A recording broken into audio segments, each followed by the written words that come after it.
Ms. Ungar, you have the moment of silence.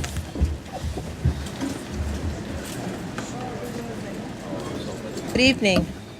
We find ourselves again at the end of another school year. Many changes for some, not enough for others, and the big wheel keeps on turning. I wish the graduates great success in whatever path they choose. The world is their oyster, with youth on their side.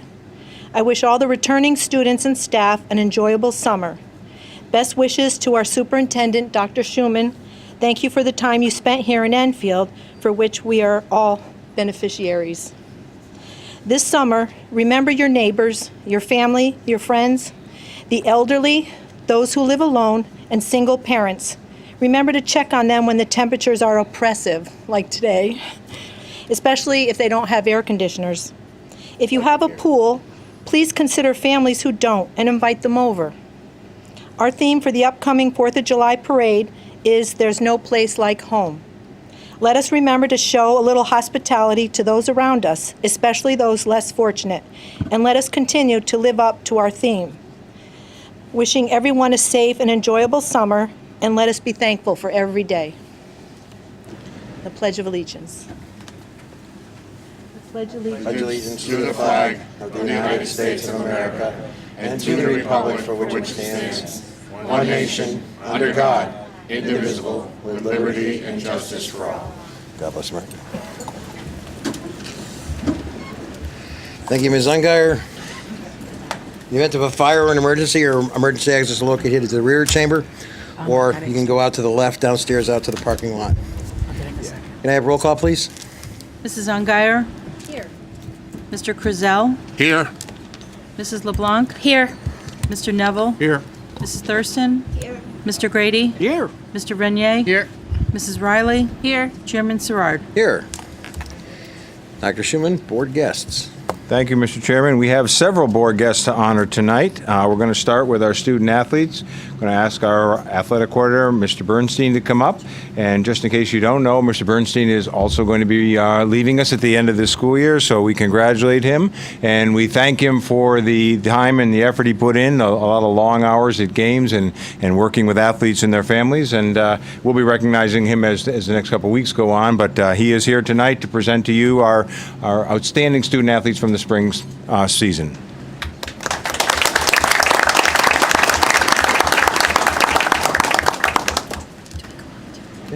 Thank you. Working. As we begin, the first thing that I would like to do is start with one award that represents everybody. If you're a student or an athlete in this assembly today, please stand up. A student or an athlete in the high school. If you're a parent or a staff member, a fan of our kids, stand up.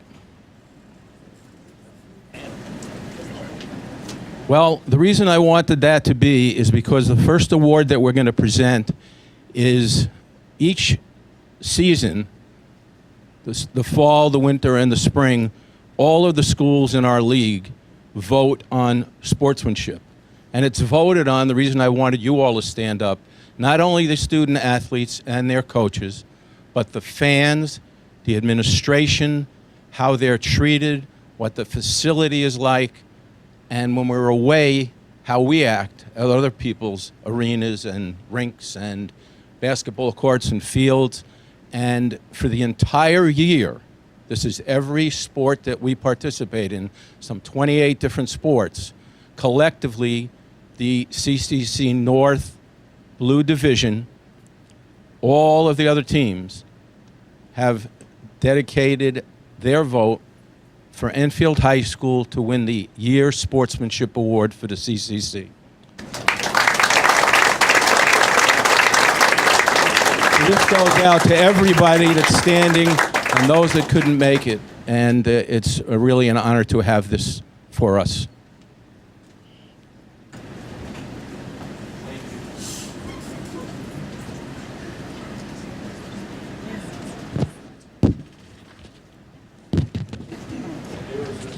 A certificate that goes along with that we will wind up putting into the trophy case as well.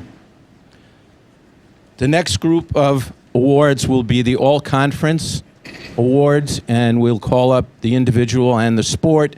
And if they're here, they'll come up, they'll shake hands through the line, and someone in the row will give them their certificates. Before we move on to the spring sports, we had one individual, actually, as we were breaking last time for our winter and fall athletes, exactly at the time, we had an individual who had been all conference, and I found out just as we were leaving, he had also made all state in hockey. So, of course, we didn't have a plaque there. So we have an all-state plaque and certificate for Cameron Gaylor. I'd like him to come up and receive this before we move to the sports board.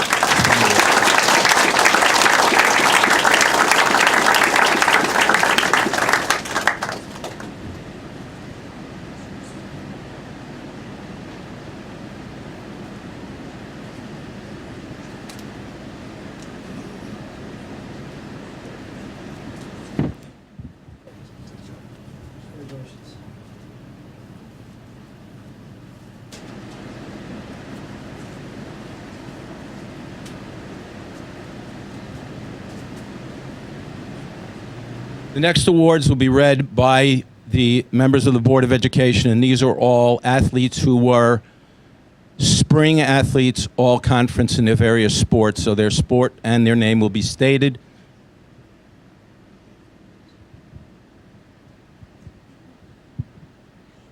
Jeff Kilty for all conference baseball.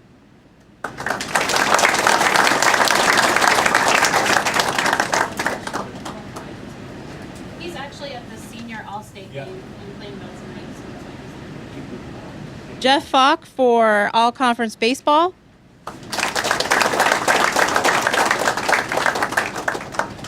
Kyle Menaker for all conference baseball.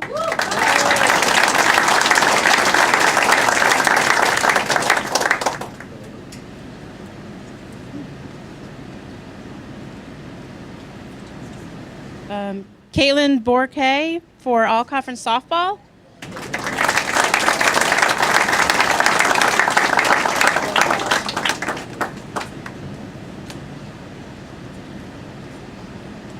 Kumar Brown for all conference boys volleyball.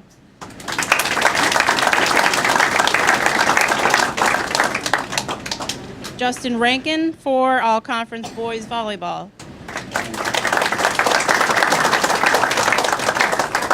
Dylan D'Souza for all conference boys volleyball.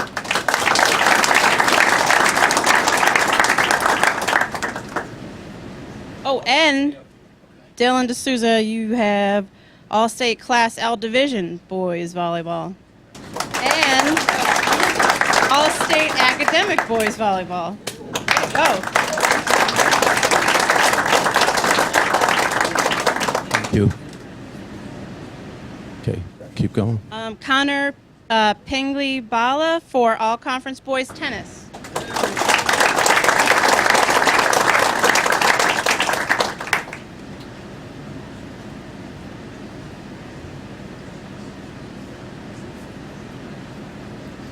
Parker Simpson, all conference boys outdoor track.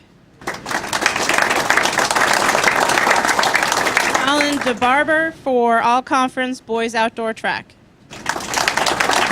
There are some of the track athletes still competing in the heptathlon and pentathlon down at New Britain at this time. Jean Bouthiet for all conference boys outdoor track. Joelle Stewart for all conference boys outdoor track. Joelle Stewart for, let's see here, 2017 CCC 100 meter division champion boys outdoor track. At Santee, all conference boys outdoor track. At Santee for 2017 CCC high jump division champion boys outdoor track. Most of these are down at the state continuation of the state championships. Camille Balicki for all conference girls outdoor track.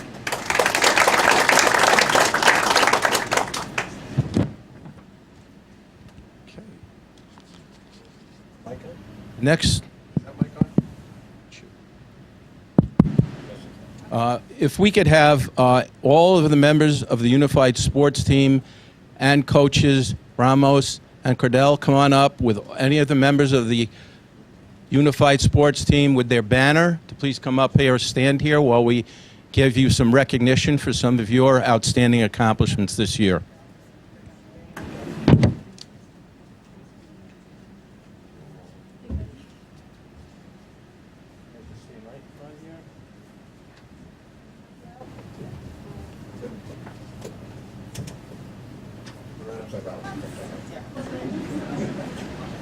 Gabrielle Burns, Michaels Cup winner, Unified Sports. That's a state award, a CIAC state award for the Michaels Cup. Emily Hickton, Michaels Cup winner, Unified Sports.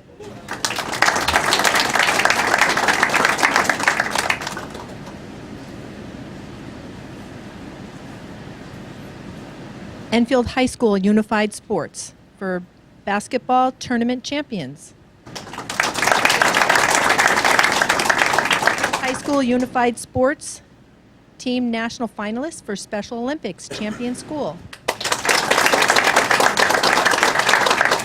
And here are two more awards, special awards for our unified sports program. Armando Ramos, Enfield High School Unified Sports, and Joanne Cardell, Enfield High School Unified Sports. They're the coaches that put in their time and effort, and these is a recognition in their efforts for our unified sports program. Thank you so much for all of you. You do us proud, and keep up the good work.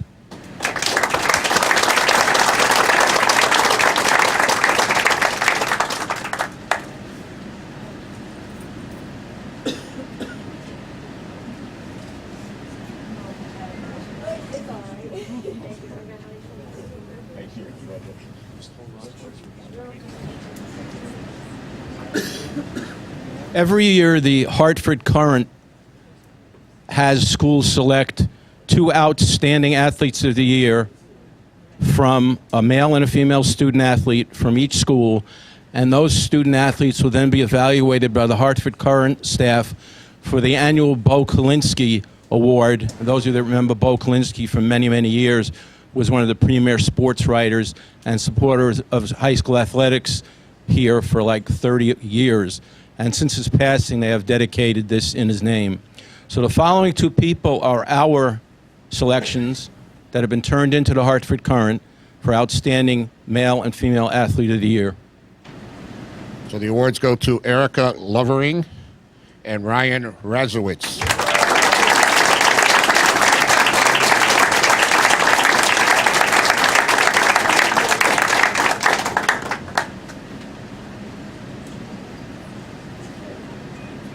And their names will be submitted along with 168 or so other schools, and selections will be made by the Hartford Courant.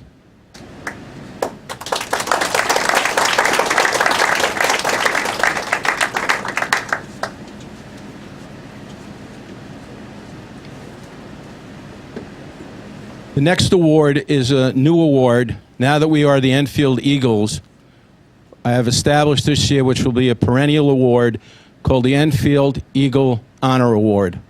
And that will be given each year to someone who excels in so many areas, both on the athletic field, as a leader, and in all other aspects of being a school citizen and a community citizen.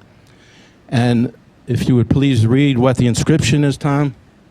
The Enfield High School Eagle Honor Award presented to Regina LeBlanc in recognition of outstanding sportsmanship, leadership, and courage.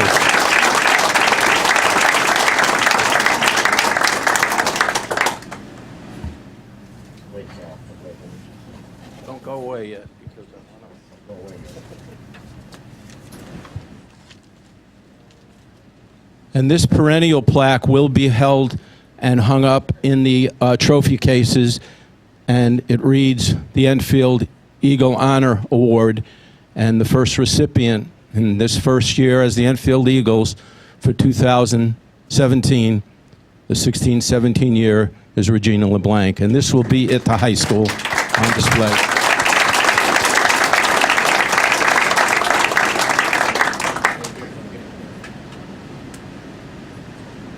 I just want to thank you all for your patience and thank all of the parents, the student athletes, the coaches for their hard work. And also we have great buildings and grounds and facilities and custodial services that help us keep our facilities top-notch and in great shape. Thank you all.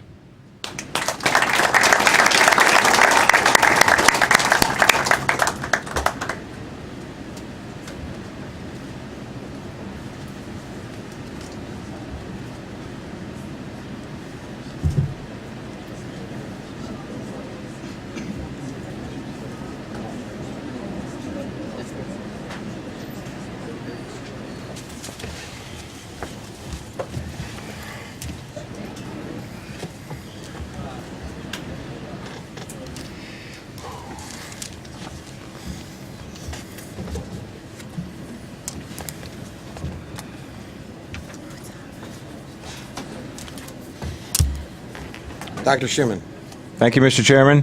And next, we're going to honor our DECA students. We have Mrs. Bridges and Mr. O'Connell here from the Business Department at Enfield High School, and they're going to tell us a little about the awards that our DECA students have earned.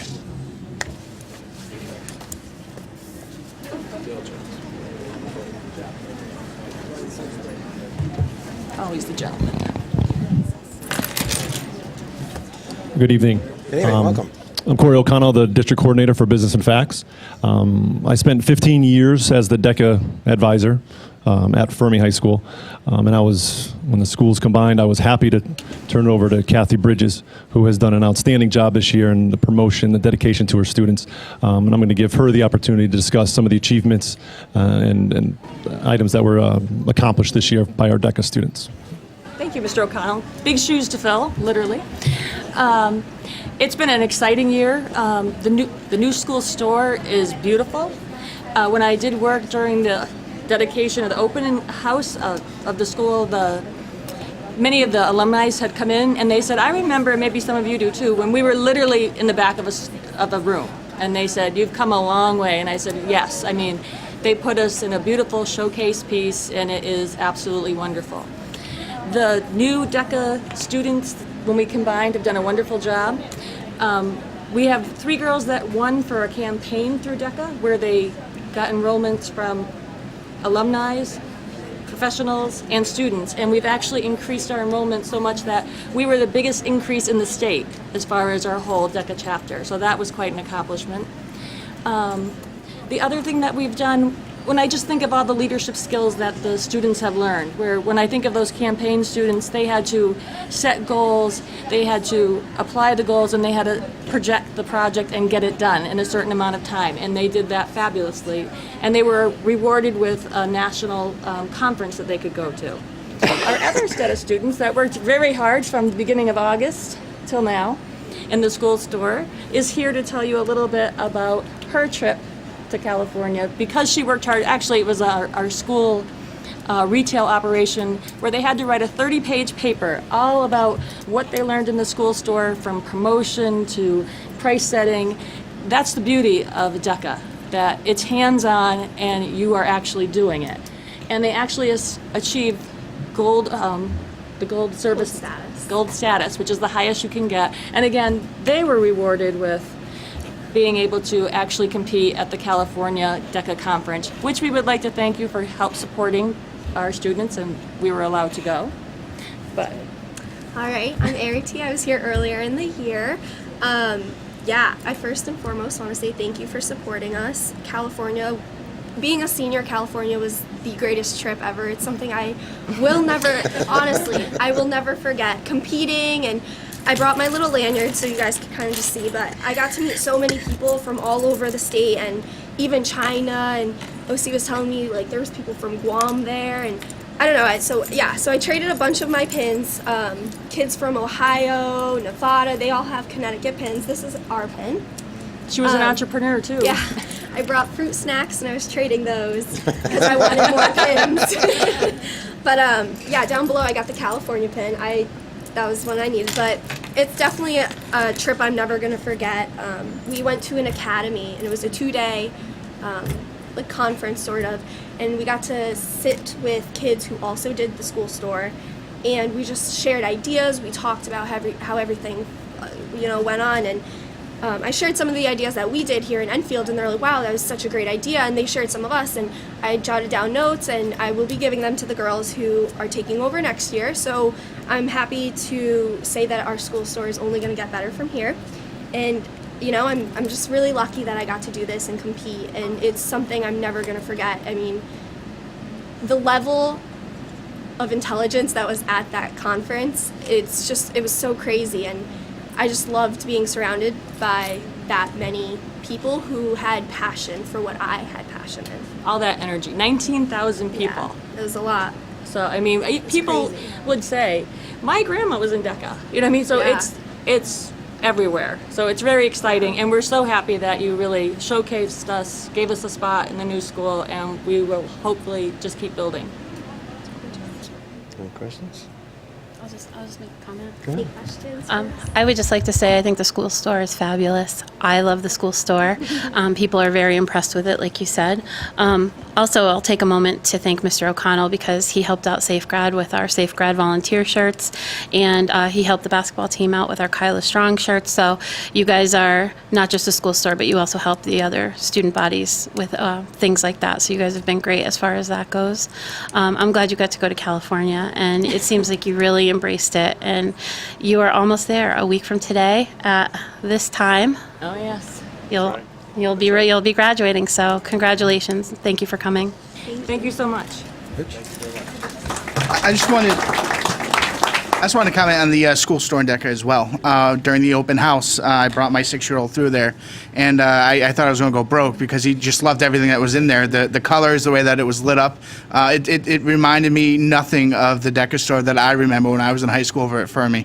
It was dark, it was grim. I didn't know what they were selling in there. It was kind of scary. But when I walked into your school store, right from the get-go, I knew exactly where everything was. It was nice, it was lit, and everyone that had inside working just had a great energy with them. So, congratulations to you guys and to the students. You guys made it happen. So great work. Thank you so much. Ms. Unger? I just want to say congratulations on your huge increase. That's amazing. That's The great. biggest in the state. It's wonderful. And your gold status, which is really nice. And I was a member of DECA when I went to Enfield High. And also during our opening ceremony, I went into the store, and it was beautifully displayed and nice people that worked there. And I even bought one of those little black pullover Oh, the things. Pacios. Yes, I bought one of those. Go online. We're back online. I got You can one. get- So congratulations and thanks. Thank you. Thank you so much. Folks, thanks for coming out. You make us very proud. Dr. Schumann.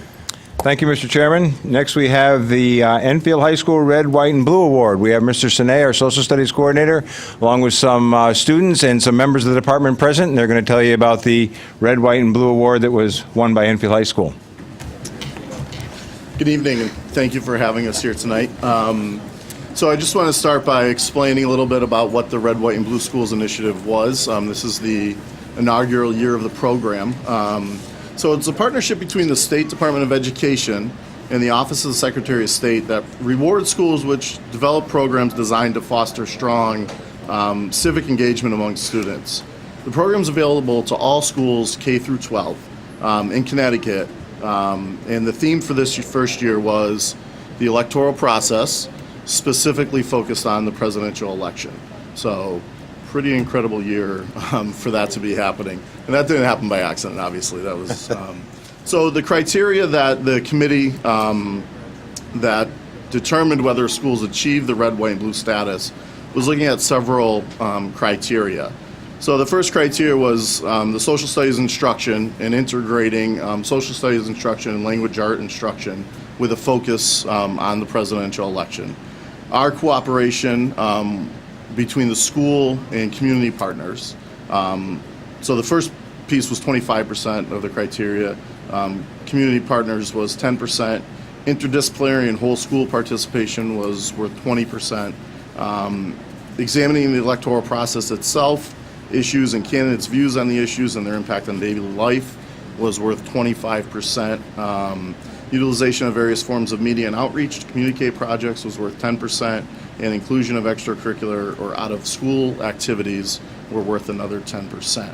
So that's the entirety of the project that we had to put together to present what we were doing at Enfield High School this year. And we were fortunate enough to have our presentation, our project, and what we did towards civics education at Enfield High School this year recognized as the strongest program in the state for the inaugural year.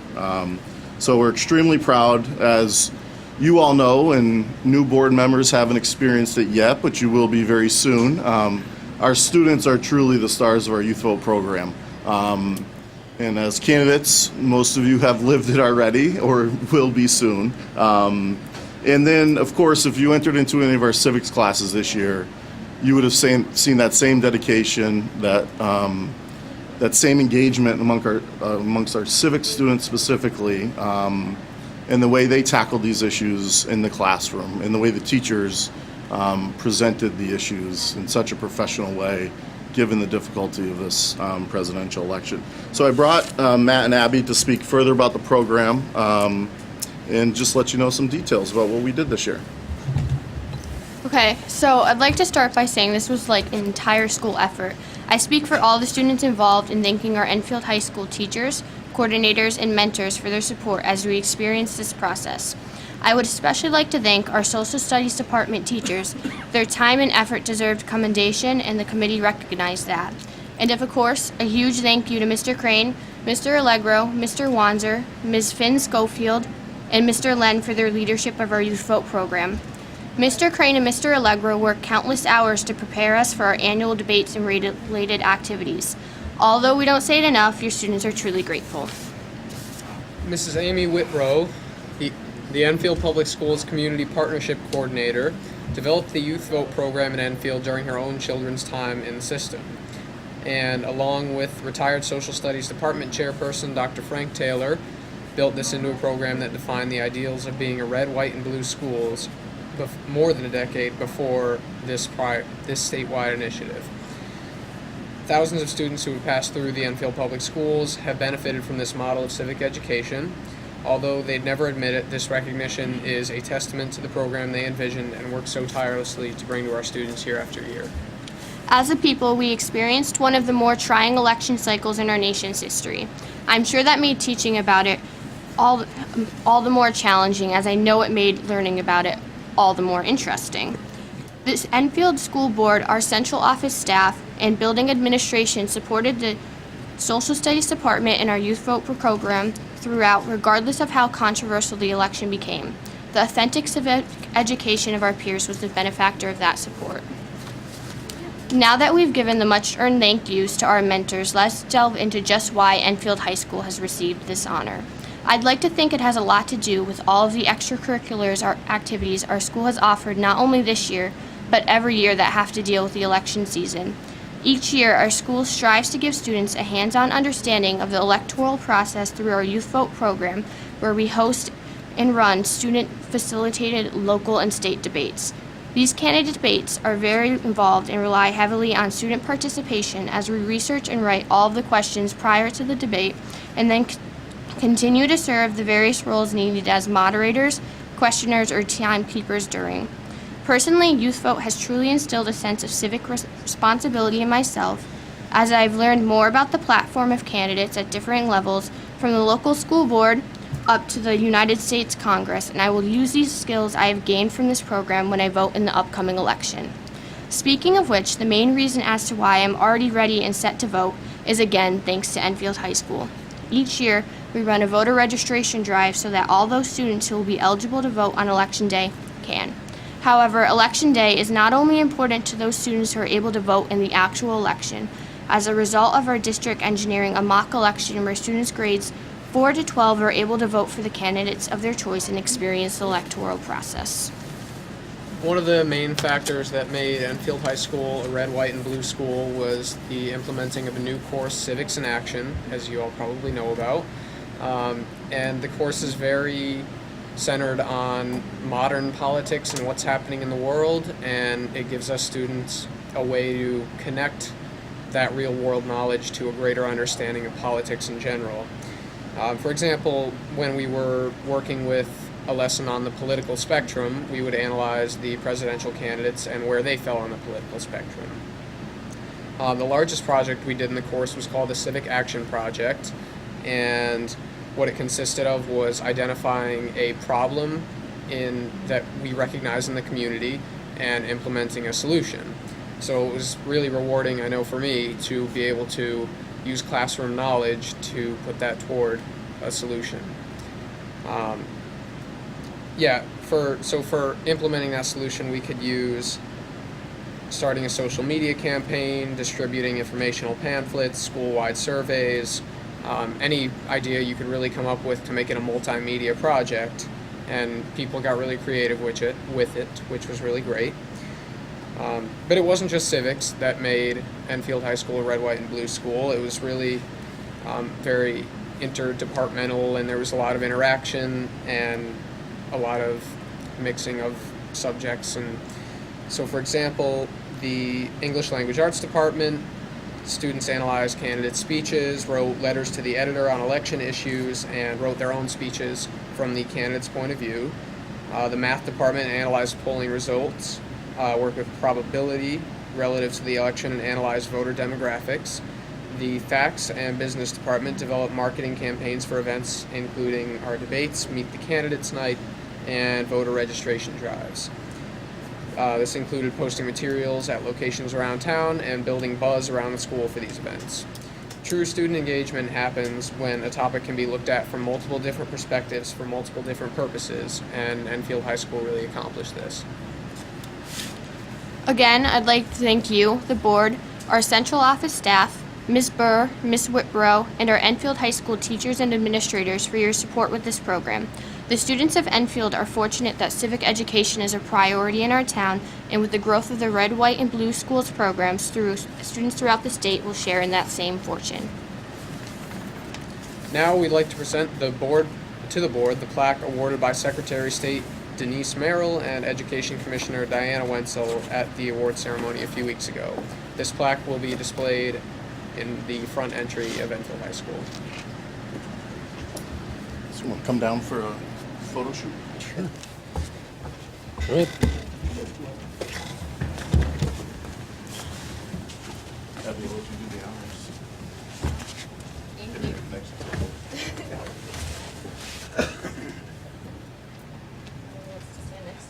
Well, let Mr. Surratt sit.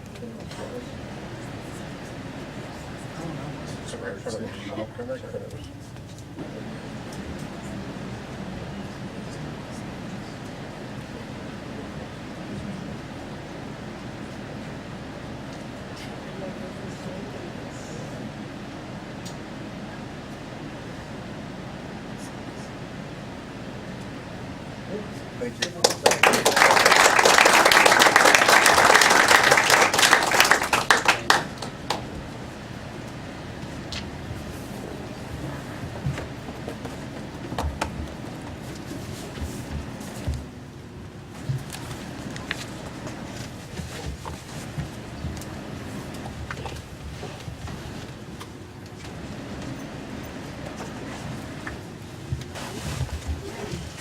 Skinny like it used to be.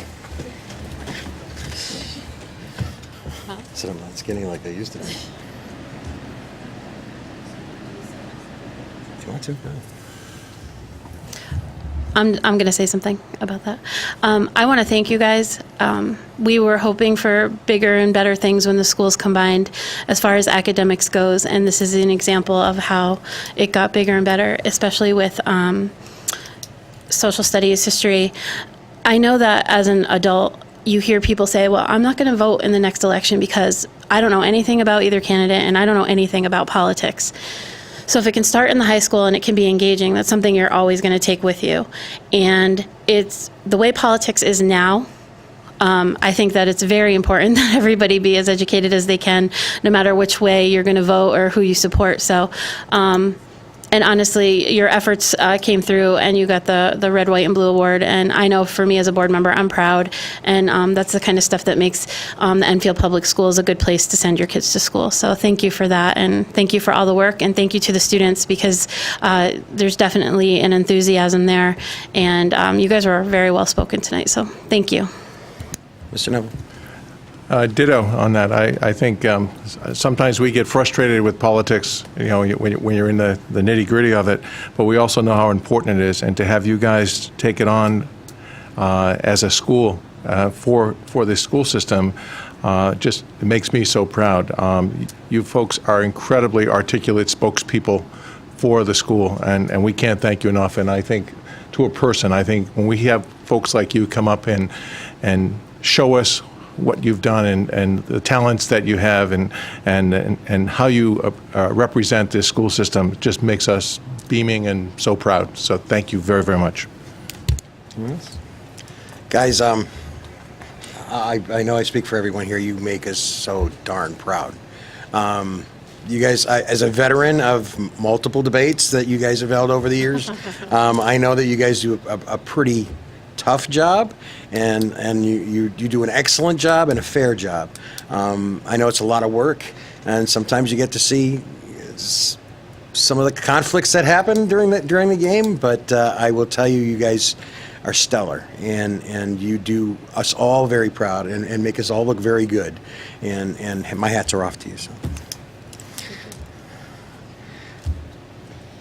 Dr. Schumann? Thank you, Mr. Chairman. I would like to welcome back Mr. O'Connell. He's going to tell us a little about the ProStart National Educator of Excellence Award, and he's got his winner with him.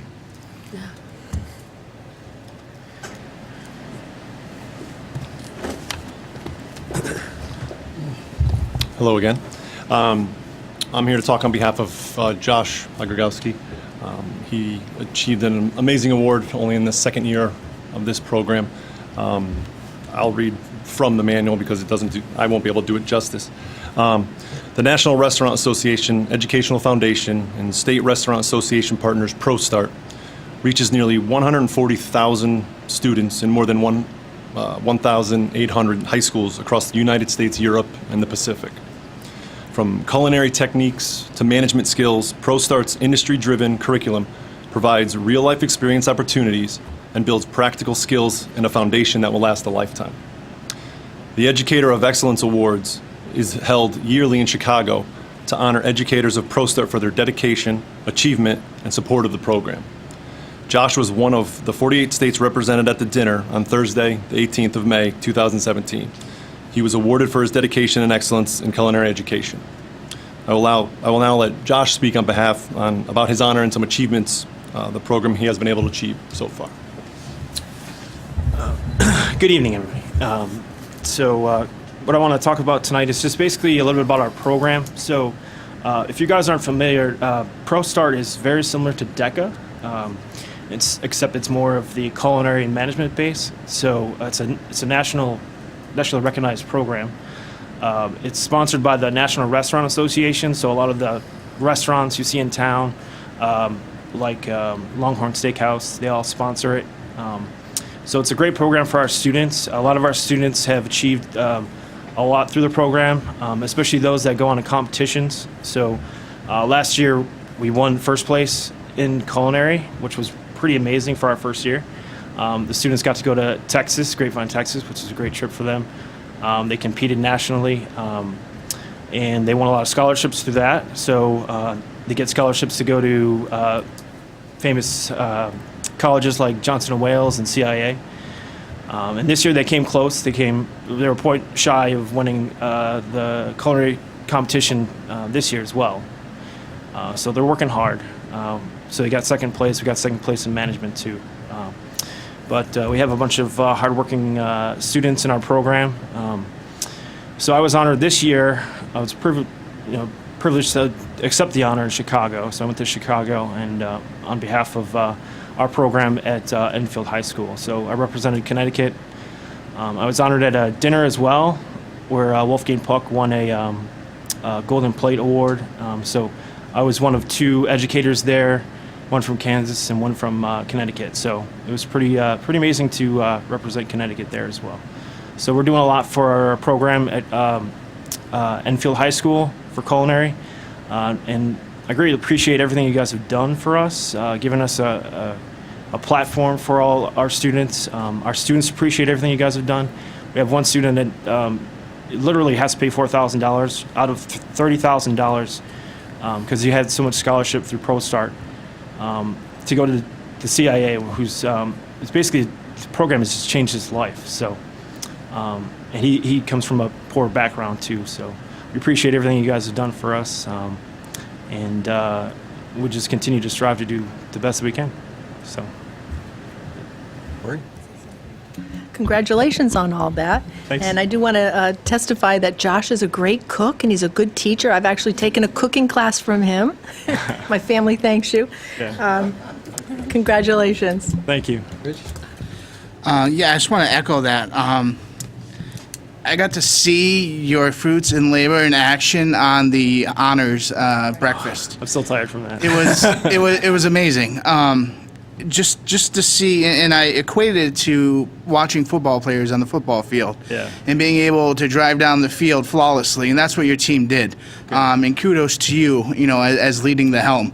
Not only were they professional in what they did, the presentation of the food was great. The scones were great. So I just want to, kudos to you and everything that you've done with the culinary program.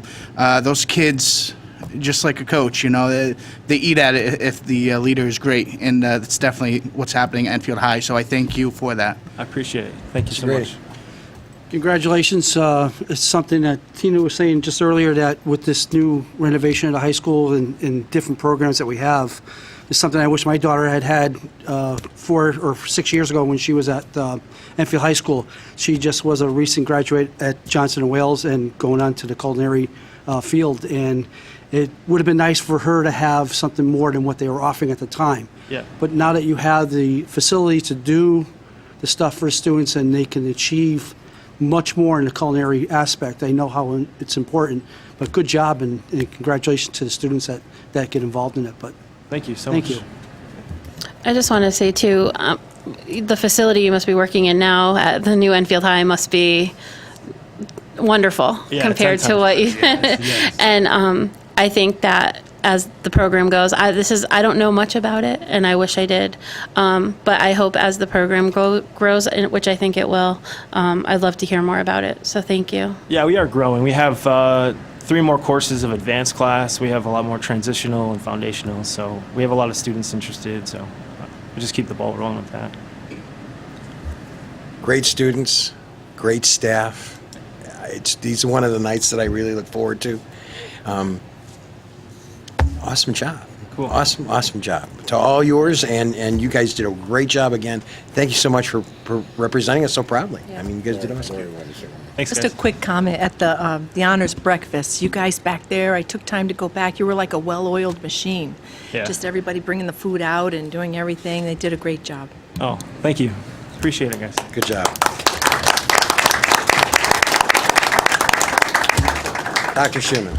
Thank you, Mr. Chairman. Next, we'd like to welcome to Enfield Dr. Joseph Sarasulo, Executive Director of the Connecticut Association of Public School Superintendents. Dr. Sarasulo was a Connecticut superintendent for 23 years, 11 in Clinton and 12 in Wallingford. He's a Connecticut Superintendent of the Year Award winner in 1993. He's past president of AASA, the National School Superintendents Association. In his retirement, he served as AASA's Leadership Development Consultant, as well as their Chief Operating Officer before coming back to Connecticut to be the Executive Director of CAPS. And Dr. Sarasulo is retiring again in 17 days. We wish him the very best. Joe is a colleague, a friend, a role model for me, as well as other superintendents and educators all across Connecticut. Welcome, Dr. Sarasulo. Thank you, and I want to make clear, given that introduction, I'm not applying for a job, and I'm going to try retirement for the 3rd time. I flunked it twice. I'm actually here to say some words about Dr. Schumann, who is also retiring. I like to get out to these events, different ones in different situations, for a couple of reasons, a couple of main reasons. One is that, as you can imagine, in my job, I deal with state policymakers and to a certain extent with federal policymakers. And I must say, the vast majority of them are good people trying to do a difficult job. But it's very easy when you're that far removed from the enterprise to not think about the impact that your decisions have on the people in the enterprise, the students, the teachers, the board members, and everybody else. And there are a few, both at the federal and state level, who really, for one reason or another, try to base their positions on advocacy of a position that the kids just aren't learning. Everything is horrible, the schools are terrible. For those people, I wish I could bring them to events like tonight. As I was listening to all of these students coming up here and telling you about what they've done, we need to get better. There's no question about that. But it's not because we're horrible. It's because we built a good foundation. We need to build on that. So I like to be here for that reason. The second is because I'm among educators, and I include every one of you as educators. And as you know, this is not an easy business all the time. Being a board member, being a superintendent, being a teacher, being anything in the enterprise. And I think sometimes we need to pull back a little bit and realize what it is we're all about, because it's really sacred work. All of us, board members and everybody else, we are engaged in an effort to take the accumulated knowledge and skills of the human race and pass it on to the next generation. There is no work that's more sacred than that. So if there are times when you're frustrated, and I suspect they occur even in Enfield from time to time, you may want to think back about the mission that we're on. At least I do, and I find that helpful, and I like to come to these things for that reason. Really like to come to recognize outstanding educators like Dr. Schumann. Over the, I think I calculated, 37 years that he's been in the business.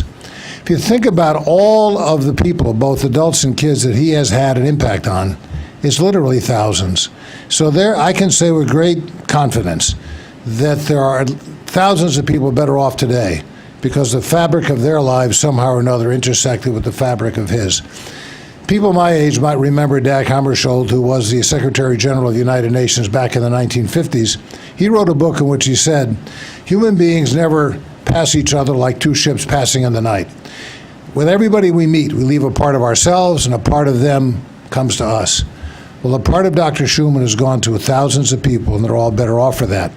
Now, they're not here to thank him on that. I'm not sure he'd even remember who they are. Might even remember what he did for them. But that's there, and I think that needs to be mentioned. In addition to that, I should mention that Dr. Schumann is highly regarded by his colleagues. He has served as a committee chairperson for our organization, but even more important, he's been elected by the Connecticut superintendents to represent them on the governing board of the American Association of School Administrators. And he will stay on, even after his retirement, to complete his term. And he gets a chance there to impact national policy, increasing the number of people whose lives are better off because they've come into contact with him. So I wanted to say that about him. And then we also have a tradition where we embarrass our retirees and we read a resolution. And it's short, so I will not take up a lot of your time. But it reads this way. Whereas Dr. Jeffrey A. Schumann has served in Enfield with distinction as a superintendent of schools since 2012.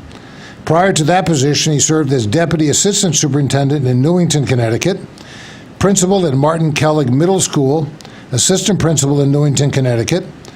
And whereas he began his educational career as a teacher at Wethersfield High School and Middle School in 1980 at the age of 10, I say that so you don't figure out how old he is, whereas he has been a loyal and active member of the Connecticut Association of Public School Superintendents, and whereas with an exemplary degree of professional knowledge and organizational skill, he has, by his own conscientious diligence and boundless energy, set a good example to all who worked with him. And whereas he has withstood the challenges and faced the occupational hazards presented by the modern-day superintendency, basing his decisions and positions on considered professional principle rather than on expediency or popularity, and whereas his genuine concern for others and his ever-present good nature have earned him the respect of all with whom he has come in contact, and whereas he has truly made a difference in the lives of thousands of children, youth, and adult learners, therefore be it resolved that Dr. Schumann be most highly honored and most highly commended for his many years of devoted service to education, and that he be thanked by his colleagues and staff and his board members for his constant and consistent encouragement and leadership. Jeff, on behalf of your colleagues and myself, I wish for you the long, healthy, and happy retirement that you have earned. God bless you.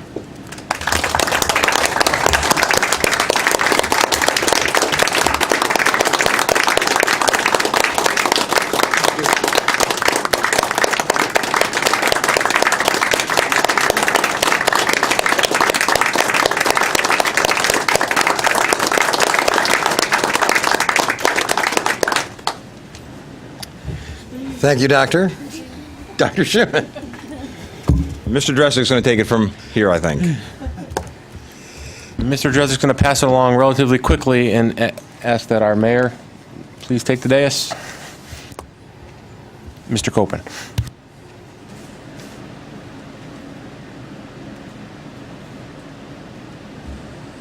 Oh, so that my back is this one working? Yes. You're good. So that my back is not to the board.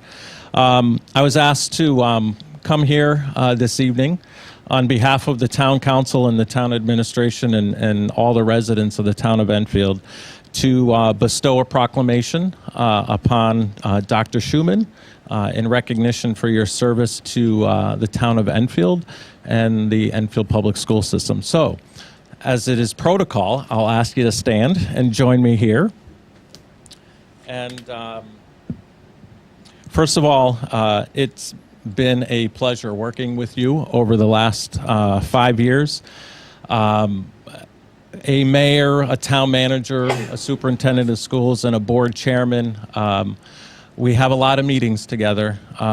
We set vision, we discuss issues, always very cordial. And the great things that you all celebrated this evening come out of the behind the scenes, constant meetings to make sure that the town of Enfield and Enfield Public Schools are in line and working together as a well-oiled machine, because in the end, all we want is the best public education that we can have for our students and a safe and productive working environment for our teachers and our staff.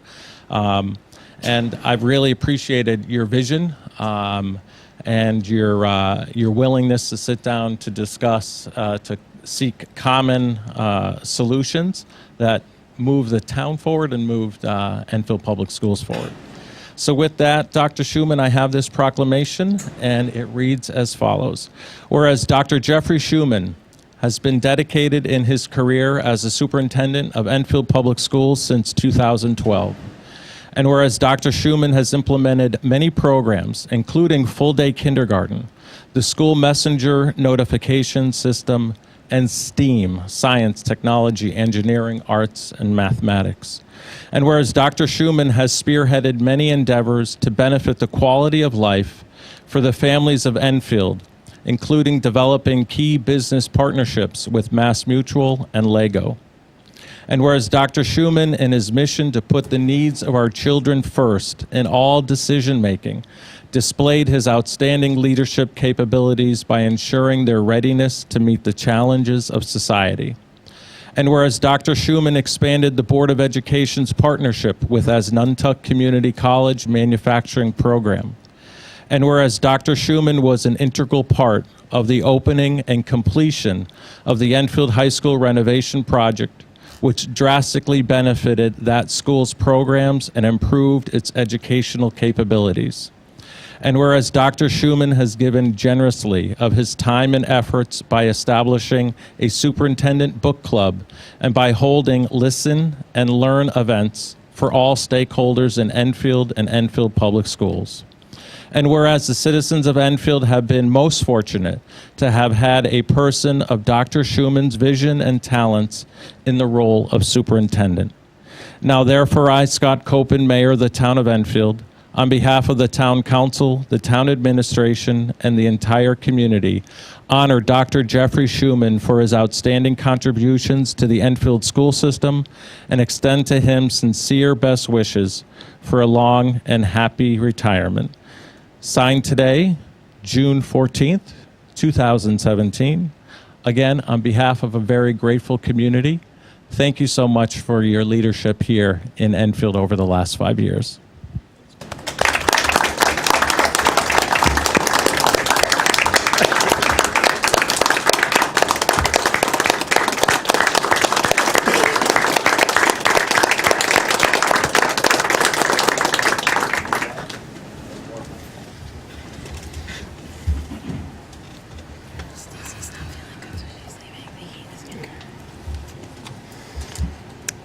Thank you, Mayor Copen. Superintendent's report, Dr. Schumann. Thank you, Mr. Chairman. We have our student representatives here, so we can start with them, and then we'll take it from there. Abby, start. So this has been a big week in school. Finals are starting. Seniors started ours on Monday. Everyone else will start them tomorrow. and we'll finishing them up in the beginning of next week. We have had the Mount Carmel dinner honoring all seniors in National Honor Society tonight. We thank them very much for that. They go out of their way to do that for us. The last day of school and graduation is just a week away. We made it. Thank you, Abby. Megan? Most of these schedules are out for the juniors going into their senior year. We're all very excited to get those. Freshman orientation has been set. I believe it's at the end of August, so all the 8th graders going into freshman year, you will be receiving a letter for that. Homecoming has also been set for October already, and everyone's already kind of buzzing about that, all excited. And lastly, everyone's just very excited for summer to start. Thank you, Megan. Dr. Schumann. Thank you, Mr. Chairman. Again, to reiterate what Abby said, and I'm sure several board members will, we thank the Mount Carmel Society for another fantastic dinner, for hosting the National Honor Society dinner. They always do a fantastic job. They serve a tremendous meal, and they are just highly dedicated to the success of the students here in Enfield. We continue along with our, celebration of excellence across the district. Tomorrow at the Pre-K STEAM Academy with a moving up ceremony. Thursday night at JFK, and as Abby mentioned, next Tuesday night's the big night. We graduate the first class of Enfield Eagles. So we'll look forward to seeing you at many of those events. Thank you, Dr. Schumann. Audiences.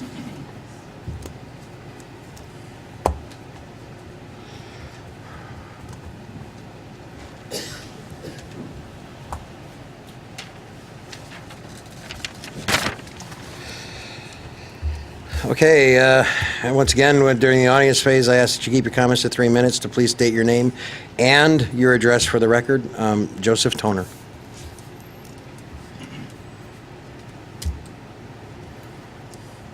Thank you, Mr. Chairman, Board of Education members.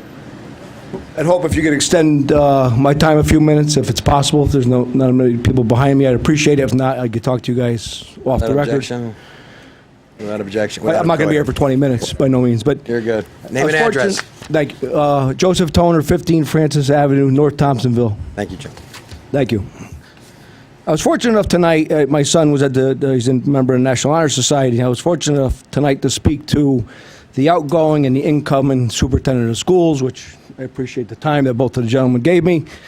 I have a grave concern about the Enfield baseball team and the coach. And I'll tell you why. My son went to Fermi, and as you know, we merged the schools. And in the past, I think Fermi as a whole had more booster clubs, and the parents were involved more than the Enfield High.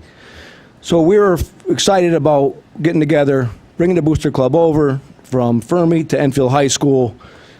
So I wrote, at that time I was the president of the booster club, and we had no problems. We have minutes dating back for 14 years. The meetings were ran professionally. The Robert's Rules of Orders, any type of money we spent, it was voted on and passed, et cetera, et cetera. It was very, very professional. We did a lot for the kids. We did training. We did batting. We did a banquet. We had a fundraiser dinner at Mount Carmel. As a matter of fact, they donated a lot to us, which we were very fortunate. And we gave back to the kids and the team. So this year, coming in, we were a little skeptical. We were a little disappointed that Bob Crosati wasn't the coach. And so the new coach is going to be there. We're going to reach out to introduce ourselves. So I talked to Jay Goucher.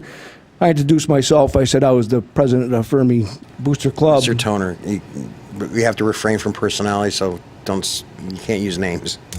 Oh, can I say coach? Coach works. I apologize. Well, okay. It's about him. I mean, all right, no problem. It is. I got you. All right, you get the gist of it. So I reached out to the head baseball coach of the Enfield baseball team, and at that time he told me that he wanted our money that was remaining in Fermi to go to a stipend to the assistant baseball coach.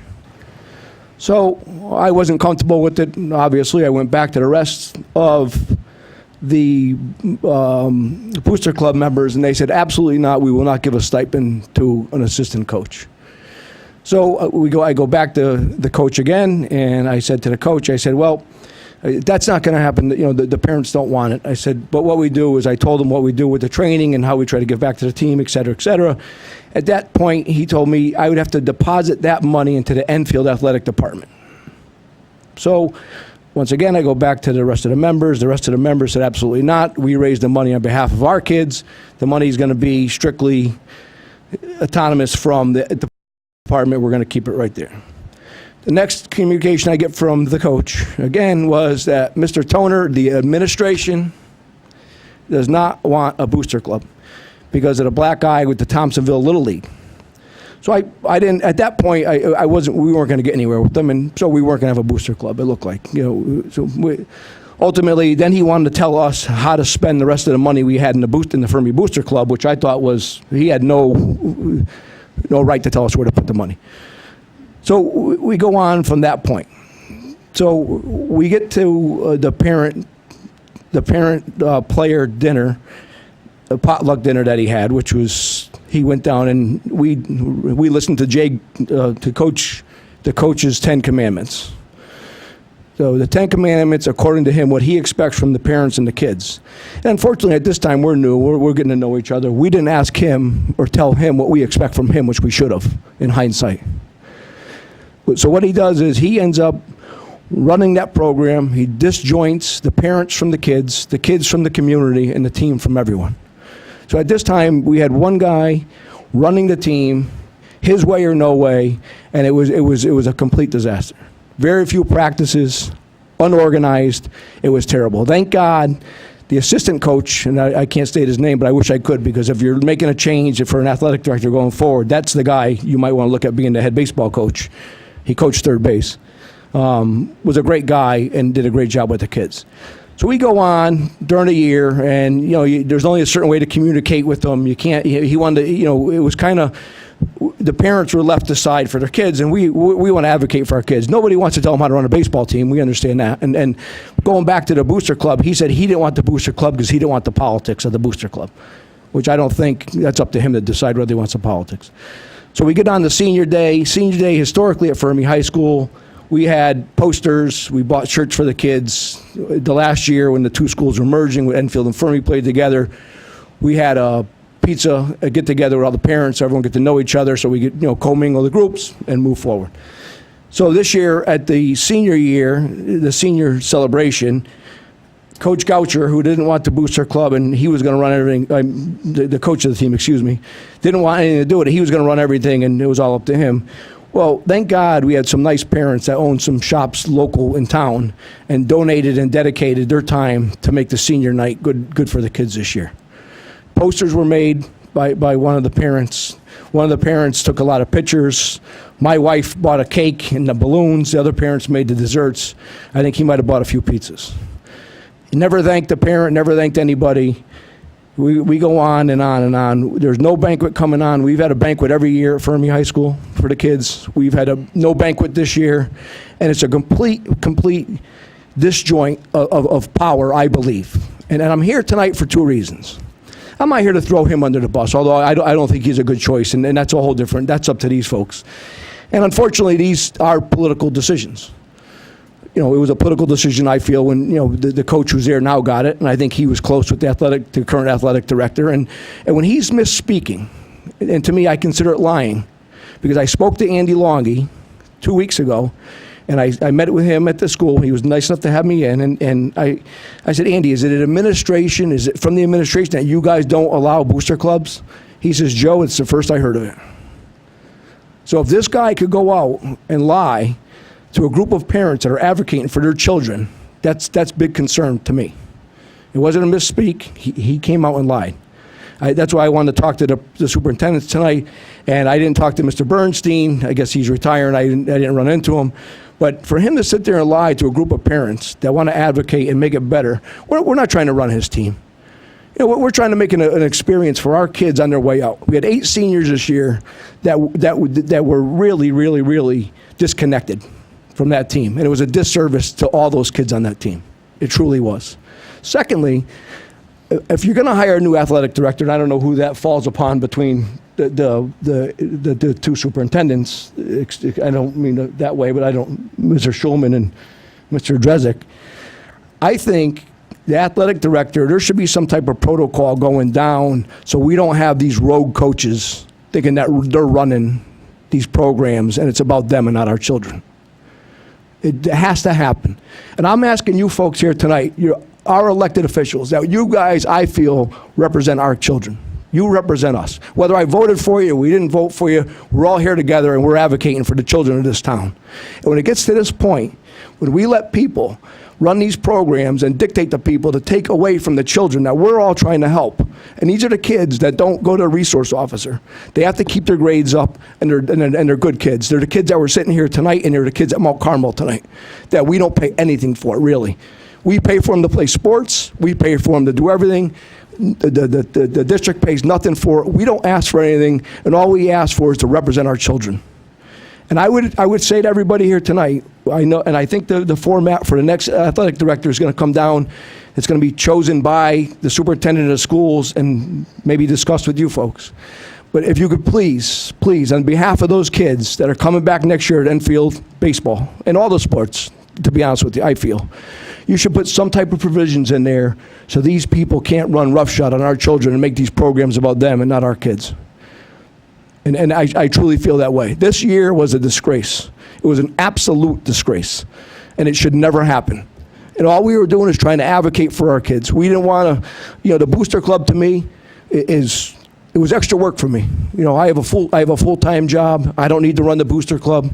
But I will say this to you, please, try to put some provisions on the next athletic director hire, because it becomes a kangaroo court. And I don't know Mr. Bernstein. I know the athletic director. I do know the coach, and I know I guess from what I understand, there's a close bond there. And when this guy could misspeak for the administration of Enfield High School and get away with it, then there's big problems. So I thank you for your time, everybody. I thank you for what you do, and thank you. Thank you, Mr. Toner. Thank you. Any other audiences? Moving on. Board member comments. Ms. Ungar. A lot going on this time of year. 2 weeks ago, I thanked the opening ceremony committee, but I'd like to just say their names for the record. On the committee, along with myself, was Mike Ludwig, Stacy Thurston, Bill Lee, Mary Ann Turner, and Mike Lally. So I want to give a big shout out to those guys that really worked very hard. Enfield High had their honors breakfast this past week, and there were so many students that were there. It was held 3 mornings. So I was really glad to see that there were so many award recipients. So congratulations to all those students. The adult education had their graduation, and that's one of my favorite things to go to. And it was a really nice ceremony, and they packed the room out. So with all their family and friends, it was very, very nice. Also at JFK, they had a Civil War reenactment. And that was really fun to go to. The kids were all outside. They learned how to march, and they put on all kinds of gear and talked about the Civil War and how what they ate, who they served with. It was, and his name was Dan Hayden. He did a great job, and the kids loved it. I wanted to thank Abby and Megan for being here for the past year. I know you could be doing 100 other things, so I really appreciate you being here and giving us your reports. You both do a great job, so thank you. And also tonight they had the National Honor Society dinner. The food was great, and there were a lot of recipients, and congratulations to all those students. Thank you. Thank you, Ms. Zungar. Mr. Gruzel. Well, let's start first. I want to welcome our new board member. Oh, yes, I'm sorry. Thank you, Lori, for forgetting that. And I hope you know what you're getting into, because you will be moving down. I was also at the National Honor Society. It was a great dinner. This morning, I was at the North Central Connecticut Chamber of Commerce had their scholarship breakfast, and Damon Zaharis got the scholarship from them for Enfield. There was also a Suffield recipient and a Summers recipient, so that was congratulations to him. Kite had their final meeting of the year last Wednesday, so we look forward to having a summer off for that. But there's a lot of stuff going on with Kite over the summer, a lot of play activities and everything, so check out their website. And hope to see you all at graduation. Thank you, Mr. Gruzel. Can I say one thing, Tom? Yes, go ahead, Ms. Ungar. I just wanted to welcome Charlotte Riley. It was really an oversight. I feel like you're already part of the team. It's tough to backpedal now, but I just want to welcome you. Thanks. Thank you, Ms. Ungar. Thank you, Mr. Cruzel. Ms. LeBlanc. I will welcome Charlotte. First thing, welcome. We met at the NHS dinner. So I want to take a couple minutes just to tell you guys that I went to the Riley's recital, and we have a pretty talented trumpet player as our student representative. She came out, she played taps. It was superb. It was excellent. She did an awesome job. She's very talented. Also, Abby was at the award night, and she received many accolades for her hard work, and we should all be very proud that we had the opportunity. And I want to thank you because you've been on both sides of the microphone when before the schools were combining, and then the GPA. So thank you for all you've done for us, and you were never afraid to give us your input, and we never took it personally. We were always very appreciative of it, because having a student involved is what really is important for us to know when you could give us your input. So thank you, and we're going to miss you, and you're going to go on to bigger and better things. And, you know, Bosco's a big name around here, so maybe you'll be sitting up here one day. And I'd also like to wish all the graduates a wonderful first graduation. I think we all agree it's going to be sunny, right? No rain? Not going to be indoors. And then all the rest of the students, teachers, and families, a safe and healthy, happy summer. That's it. Thank you, Ms. LeBlanc. Mr. Neville. Okay, just a few things, but I'll lead off with just welcoming Mrs. Riley here. Okay. I did not want to see that, no. Have it take second place here. She should be right at the top of my list here. So we're happy to have you. I also met her at the dinner, and if we can help you in any way, we stand ready to do that. I think this board has taken some pride in being bipartisan and not worried about Dems or Republicans. We have one goal, and a lot of people were talking about that tonight, is to do the best we can for these kids. And labels don't matter. It's about working with each other to do that. And I see a lot of nods here, and I think that's probably unanimous here. So welcome aboard. You've joined a good team, and we want you to be successful here. So there are no stupid questions. Pick up the phone and call us, okay? I'd like to, again, thank the folks at Mount Carmel. That's one of the nice things. Dr. Schumann said that, too. It's kind of a treat to go there and be, treated with such graciousness and respect from the people who work there and volunteer, and it is not a little job, and they do it from their heart. That's what that's about. They want to give something back to this community because it means a lot to them. And I think the gentleman who spoke, and I don't remember his name, but very, very articulate as to their reason for doing what they do. They're so proud of what you guys have done, and it's just a treat to go there and have them represent the community and to do such a kind and gracious thing for everybody. Abby and Megan, we love having you here. We'll probably see you again next year, I think. Okay, and Abby, we've learned a lot from you, and you're from both sides of the microphone here, and I think you've taught us a lot. It's good to have you here, and that's very, very important for us to hear. Okay, we don't hear enough from our students, and everything we do is for our students. We should be having that communication. So thank you. I wish you an incredibly great time, at your chosen school, and I know you've been working on that, and you're looking forward to it, I'm sure, for the next 7 days to end, and you can get started on the next part of your career, right? But thank you very, very much. I'd also like to thank Mr. Bernstein for his time and what he has done for us over all these years. That is not a little thing to do, to deal with 28 sports and 4 seasons and get all this stuff going. And looking at the people that we honored tonight shows that all of you and all the coaches have dedicated an enormous amount of time and talent to making us proud of you and the accomplishments, your athletic accomplishments on the field. So I'd like to recognize him and thank him for his, I guess this is his second career, right? He's retiring after his second career. He was a middle school assistant principal before that. And finally, through the chair to Dr. Schumann, the gentleman who spoke up here, Mr. Toner, I'm not making judgments on the efficacy of the statements that he made here, but they concern me enough that it's not really for our discussion at this point, but throw it to the superintendent to look at that and get back to us in whatever way you can to let us know that. If those things are happening, then I think we have some work that we have to do, and so I'd like you to do that with the chair's permission. Very good, thank you. Thank you, Mr. Neville. Mr. Grady. Okay, I'll start off with some positive stuff first. First, I want to wish Dr. Schumann a happy retirement. When you came a few months ago and telling us the reasons why you were retiring, I agree with you 1,000%. Life is short. You have to enjoy it, and you decided to enjoy your life. So good luck, good health, and enjoy your time off. Take some time off.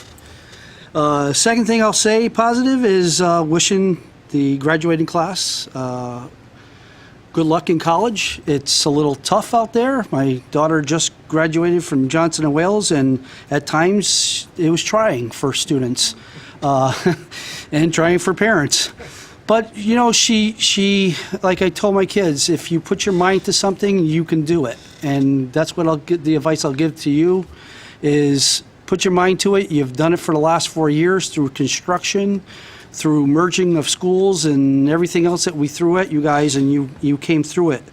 And I wish you well. There will be some bumps in the road, but like I said, focus and you'll do fine.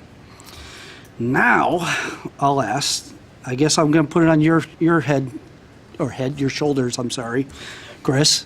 I've mentioned a few times at different meetings about the school security committee. I mean, we haven't met in, I forget how long it's been. I know things have been finalized with the grants and all that stuff, and we were never officially notified of stuff being done and done all that stuff. So I just want to know if we're going to be disbanded. I think it's a committee that should stay together and focus on the security of the school system and the schools in our district. I think we've really dropped the ball over the last 6 months or more. There's still stuff going on. Just what we did is not everything that needs to be done. So if we can find out, I know we have a new town manager, but he's been here for a while, and he was basically what I was told the reason why we weren't having meetings. I like to see what happened and see what's going on with that committee. The second thing I'm going to bring up tonight, and I brought it up time and time again before, is the policy committee. We've had a lady that brought up busing issues from Enfield Street School, and we have basically totally ignored her for months now. She has never given a straight answer. First it was we're going to give her an estimate on what it would cost to put K-2 kids on a bus that are considered walkers. Then it was okay. We're thinking about merging Nathan Hale or closing Nathan Hale, and that was prolonged even more. So I would like for the chairman of the policy committee to give her a straight answer. Stop, messing around with her head and prolonging this and canceling meetings or canceling policy meetings, period. I mean, we just had another one canceled. Who knows when we're having another one, because Cabe couldn't make it. We still had other issues to talk about, and we're not talking about them. So I just like to see that stuff back on track, and this lady giving a straight answer if we can do it or not. And that's it. Mr. Rainier. Thank you.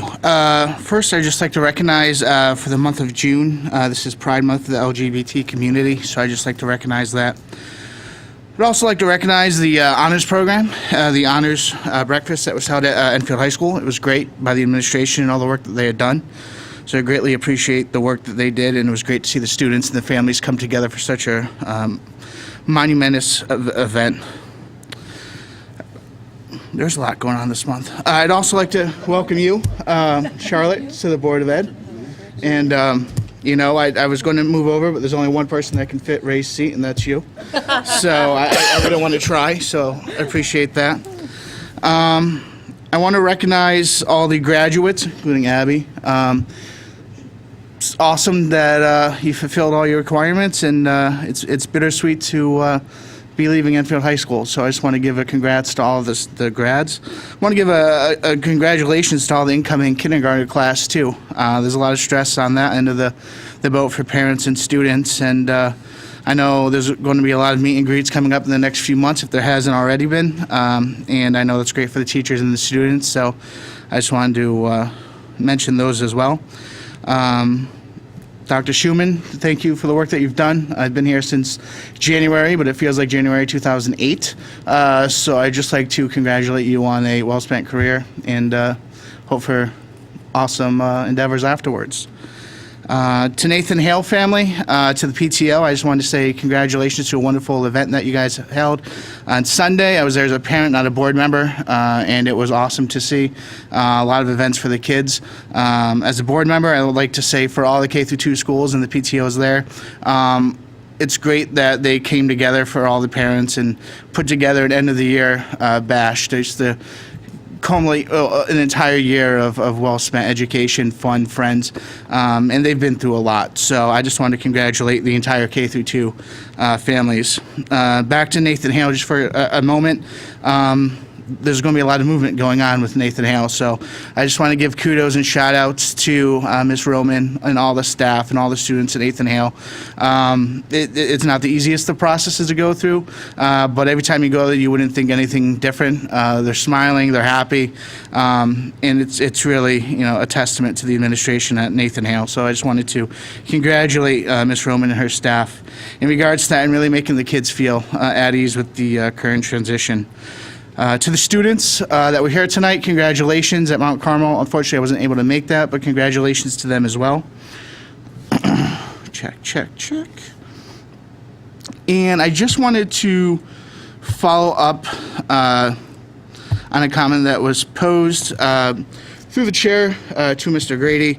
As you know, I haven't been on the policy committee for the 2 years of the board. It was something that I was given chairman of it maybe 2 months ago. And as soon as I took that on, I made sure that we had a meeting. Unfortunately, the second meeting that we had, due to conflicts between all of our schedules, and I have been in contact with all of us that's on the policy committee to try to form a date so we could all meet together. Unfortunately, we couldn't come up with a date. The earliest we could come up with was June 1st. So that was the meeting that we were going to come up with. We were going to review new policies by CABE because CABE has taken our policies, they're putting them together, and they're going to help us out with what we need to get done. Unfortunately, due to family obligations, the meeting had to be canceled on CABE's side. I understand that we should have met and discussed other issues. Other than the busing issue, I didn't know of any other issues coming before the policy committee. Now, in regards to the busing thing, and I do appreciate you bringing that up, because I was in contact with that parent several times. And I'm pretty sure I gave them a definite answer that from the school district, the busing company couldn't give us an exact number at this time. Because of the turmoil going on Right, but that's the answer that I got. So to say that I didn't give them a straight answer would be inaccurate on that aspect. The answer that I got from our deputy superintendent was that at this time, because of the turmoil going on with the busing company, they weren't able to put together an exact formula to what the cost would be. So that's the answer that I got, and that's the answer that I relayed to the parent. So to say that they weren't informed, I gave them everything I had. There's nothing more I got. So I don't know if there's anything else you'd like me to say other than what clothes I came in today, but I told them everything I knew in regards to that policy. So if there's something else you'd like to say, I'd greatly appreciate it. No, what my problem is that Enfield Street School is one of the most dangerous schools for walkers in this entire town. And we can't hide our heads in the sand saying that it's not. It is. There's been numerous close calls there. There's been parents for years complaining about the way the parking lot is set up and how walkers got to walk through. I myself don't think a kid that's kindergarten or K-2 should be walking home alone. Right. I don't, in society, in this town too. Sure. And I'm not saying this town's bad, but you never know, okay? No, absolutely. What I had asked months ago was to allow these kids, if a parent asked, to jump on a bus that there's plenty of room to get on and let them ride the bus. That's all I was asking. It wasn't going to cost us a single cent to let these kids go on there for this one school. Right. But she was given excuse after excuse First it was, we got to look at the money or see how much it costs to do this because we have to include everybody. And at the time, it was a winter bus discussion involved this whole thing. And this is before I was chair. Exactly. Okay, I'm just No. What specifying. I'm 'cause saying is, I'm this just clarifying because I know you took a pot shot at the chair, so I just wanted to clarify you meant beforehand. My pot shot is that the lack of meetings that we've had since you've been chair, okay, and that's my problem is we still had other issues to discuss, and we have not discussed. I didn't even have a chance to have a meeting to talk to you about the other issues. Sure. Okay, that's what my problem is. Sure. And it Mr. keeps- Chairman, if you want to discuss Yeah, we're- transportation, I suggest you add it to new business. We're gonna, Rain, as I said it once before, you can't be debating across during board member comments, so just, let's. Sure. And again, I just wanted to clarify to the point that being chair for the last 3 months, I have addressed any concerns that have come my way. There has been a council meeting, and I do apologize for that. And in regards to crossing guards, I have been in touch with the superintendent, and this is board member policy, is that I'd been in contact with Chris in regards to if we can get a crossing guard out there, and to which I was informed that's up to the police department and not the board. So I just want to make it aware that it is something that we've been working on, and I do appreciate the time. Thank you, Mr. Renu. Come on, Charlotte. Okay. Well, hi, everybody. And I just wanted to, first of all, thank all the members of the town council for giving me this wonderful opportunity to serve the children, mine included, and all the families of Enfield. I'm really excited to be up here. I'm excited I just got some really cool Enfield Eagle swag. I'm going to be wearing that around town. And I wanted to add about this past Sunday was the Nathan Hale End of Year Bash. I had a great time. I was painting faces on a bunch of so many beautiful little children. They were so excited. They had a great time. The kids really enjoyed getting Mrs. Roman into the dunk tank. I got in there too. There was a ton of activities, food. It was a blast. Everybody had a great time. I'm really excited to be here. Thank you so much. And I thank everybody up here for all of their support so far. It's really great. Thank you. Thank you, Ms. Riley. Okay, welcome, Charlotte. You've hit the ground running. I think you're going to fit in very well with this board. You've got all of the bells and whistles that we need to fill in the vacancies. So welcome, welcome. As one of my colleagues said, there's no such thing as a stupid question. So feel free to. It's good. It is what it is, and I usually don't sleep anyway, so it's all good. Congratulations to everyone. I said it during the award presentation. Some of the nights that it's a pleasure to sit up here is when we recognize how great things really are in it. You don't have the kind of scholars that we have and the kind of athletes that we have and the kind of staff that we have that are recognized by outsiders.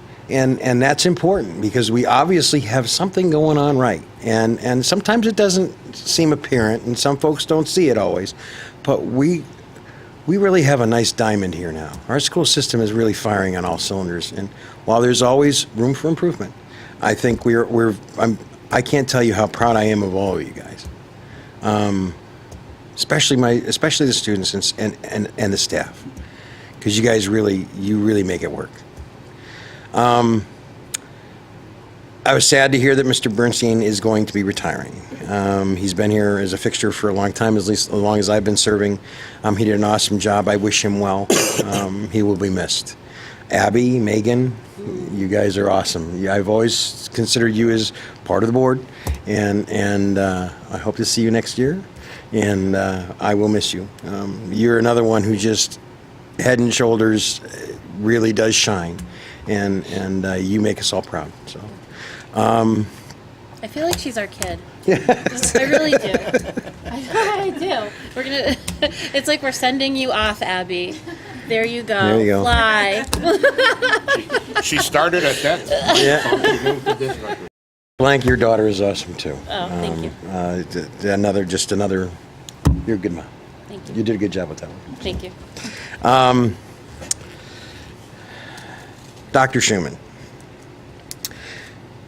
I went to Newington to interview you and interview your staff. there's only a handful of decisions in my life that I can sit here and say that was a really good decision. Confidently. And you're one of those.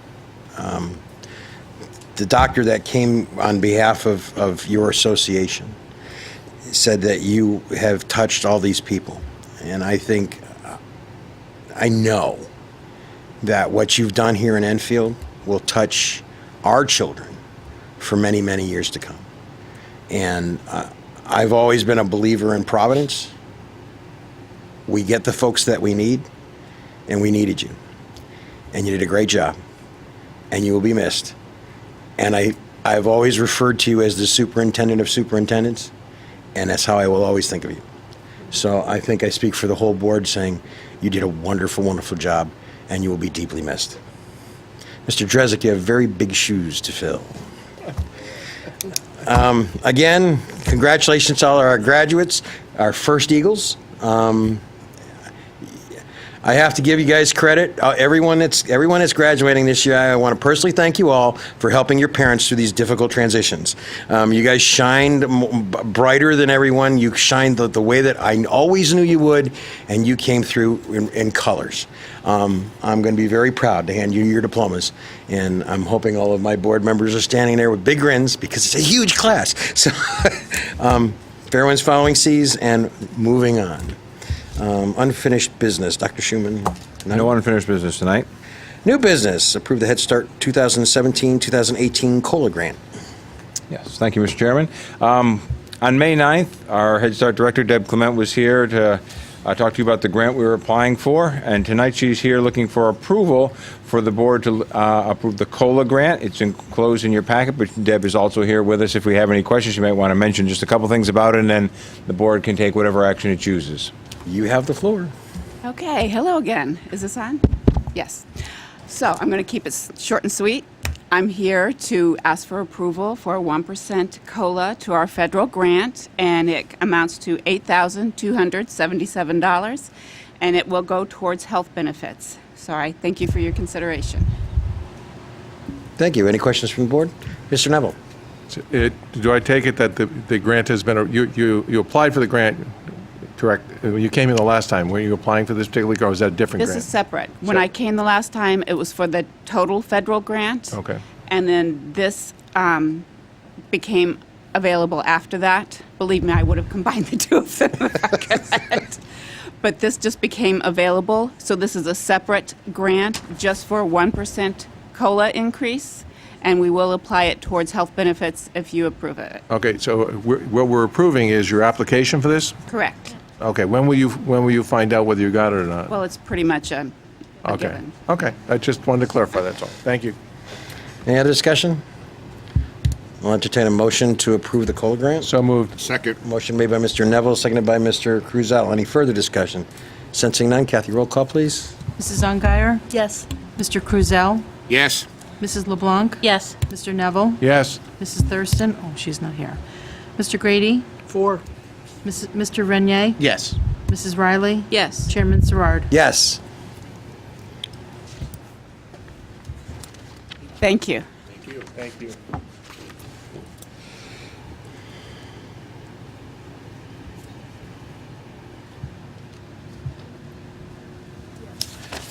Very good. Appoint the 2017-18 student representatives. Dr. Schumann. Thank you, Mr. Chairman. Well, you've all wished Abby farewell, but now it's officially time for you to appoint next year's student representatives. You have a memo in which Principal Longy has recommended student representatives and student alternates. It's in your packet. The representatives are Megan Connery and Sarah Passmore, and the alternates would be Matt Campo and Jacqueline Digno. So the board may choose those students or choose appoint students they wish. Do I have a motion to accept the proposed Motion. list? Second. Motion made by Ms. LeBlanc, seconded by Mr. Neville. Any discussion? Sensing none, roll call, please. Mrs. Ungary? Yes. Mr. Cruzell? Yes. Mrs. LeBlanc? Yes. Mr. Neville? Yes. Mr. Grady? 4. Mr. Renier? Yes. Mrs. Riley? Yes. Chairman Serrard? Yes. Motion passes. Welcome aboard. Item 11C, approve 2017-2018 healthy food certification. Dr. Schumann. Thank you, Mr. Chairman. Each year, you're asked to determine whether you wish to follow the Connecticut Healthy Food Certification Program or whether you wish to opt out. In the past, we've opted out. We're recommending we do it again. One of the reasons is that that certification, although it does come with a higher reimbursement rate, does require a very strict dietary program, which we feel we can do just as well with our own program. That program, that if we were to follow it, would cost more money than we would get back in reimbursement. So it would be a net loss of funds to the town. We feel that we can pursue our own menu and things, and therefore we are not recommending that we follow those guidelines this year again. And entertain a motion not to approve the healthy food certification program. So moved. Motion made by Mr. Neville, seconded by Mr. Cruzel. Any discussion? Oh, yeah, Mr. Grady. Does it have to be voted on tonight or no? It has to be. It could wait till the 27th. All right. Well, what I would like to see is comparison to what we offer right now and what, if we approved it, what we would offer then. You mean? Well, there are guidelines. I can show you the guidelines that we'd have to That's what follow. I'm saying, because I hear lunches are just, you know, and just, I like to see what we're offering now and what they would offer under the criteria. We could I do mean, that. Well, we wouldn't be able to, we wouldn't bring you the menu. We'd bring you the guidelines that we have to operate under. Okay. That's what you'd be Well, saying I you like want to see- do. I like to see, you know, before we shoot it down again and again, I like to see what the difference is. Just as a question, every year we've done this for the 6 years that I've been on here. Every year we talk about it costing more than the reimbursement we get. Do you know how much more it's costing? I do not know. I can find that out. Okay. It's in the memo. Is it in the memo? It's in the I'm packet. reading the memo, but I don't see it. I have a question. This program isn't going to alter the menu. It just alters how we deliver the menu, correct? Well, it does prescribe things that can and cannot be offered as part of the menu, yes. So we're getting a government menu in exchange for the menu that we come up with. You would be following a prescribed menu, yes. Per meal. It's an additional tax. I'm just, you know, I understand Vinnie's question, and I think that, you know, I've heard some complaints, but my real question is, if we approve this, is that going to change that? And I have a funny feeling that it's not. Well, That if if it's we a want to change healthier- the menu, we should change the menu. Well, no, it's a We health. should make it. They're healthier guidelines. Well, We're shooting down as a healthier guideline, correct? no, it has to do with all of the food that you serve, which also includes any fundraising that anybody wants to do. Okay, no, I know, like they said, for the last 10 years, I've been saying, yeah, you know, no, or whatever, but Right. now You know, I'm just it kinda could curious mean to see that what the difference is between the two guidelines. the football games, you'd probably shut down your concession stand because the food that's being served there. Any food that gets served at school, Enfield Public Schools functions has got to fall within the guidelines that's prescribed. Do we have any Anything also that goes with, like, the fundraising that is. Fundraising, incentive concession to- stands, all Brownies, that kind of chocolate chip stuff. cookies, Yes, it covers everything. Well, it's not explained to us, so it's, No, you raise a good So point, even- Vinnie. I'm not so questioning. We can get you the we can get you the regulations. Mr. Chair. Yes, Mr. Cruzel. So even like the culinary, when they cook for events, that would affect. That would only if it's for sale. So if the culinary program were to put on a dinner some night and not charge for it, no, they would not be bound by it. It's only when we sell items. Is there any drawback to withdrawing the motion now and putting it on the 27th? Does it cause any problem for the food service folks or anything like that? Has to be submitted by June 30th. Just a question. Has to be submitted by June 30th. Yeah, as long as we have to submit it by the end of the year. So no, the 27th we'd have it all ready to go. I think the problem might be if we'd be able to do it. I think. I think Vinnie's right that we've talked about this for every year we've ever been on here, and I think if you could give us some more information about it, particularly how it impacts the rest of the school program, I'd just like to hear We it. put 11. I can ask Mrs. Edwards to be present too, so she can answer. Can we any put questions item for you. 11C? Can we table that? So We moved. can table it. It's a motion to table made by Mr. Cruzel, seconded by Ms. Ungary. Any discussion? Roll call, please. Mrs. Ungary, No, you're tabling it. Tabling it. to motion to table. Yes to table. Would it be easier just to pull back I can pull back my motion and pull back the second, and then? We can just table it. It would be, it would be. Tabling it would actually be out of order. It'd be easier if you just took it off the table. All right. Just Retract take it your all back. motions. Yes, I Yeah. retract. Do you retract your motions? Yep. The motion's retracted. Let's postpone this item until the 27th. Fair enough. Action, if any, regarding JFK education specifications. Dr. Schuman. This is also a regulation that the board is going to be required to support or not support. It's a relatively new process that the state has put in, and what it requires is that a set of educational specifications be approved by the local Board of Education before any renovations to their facilities. The rationale here is that the State Department, which does the sponsoring for the grants, wants to make sure that a design for a building meets the educational needs of the board, and you are the experts. You are the ones who set the policy for curriculum across the district. So they want to make sure that a town is not proposing to build something that doesn't meet our needs. So this is not about the facility. What this is about is you have a diagram of the facility that came from the pre-referendum committee. The debate is not whether this is a good facility, this is one you like, this is one you don't like. That is not what the question is being asked to the board. What the board is being asked is, can you deliver your curriculum in this facility?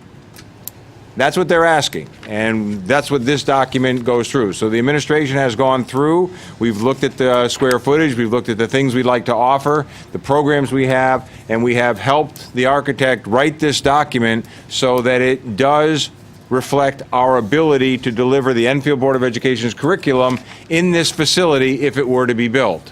So we're certifying to you that it does. The process here is that you can do whatever you want with this, but what they would like to see, the State Department, as part of the application for the grant funding for all of this, is certified minutes from a Board of Education meeting that says the Enfield Board of Education has approved this document and for this facility.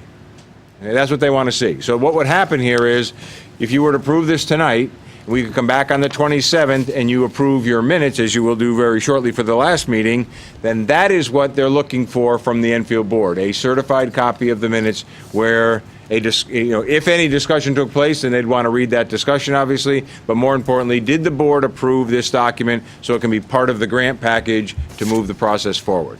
So I'm ready to answer any questions. I know you may have some, but again, we're not here to discuss the merits of the facility, more whether within that facility we can deliver the educational curriculum.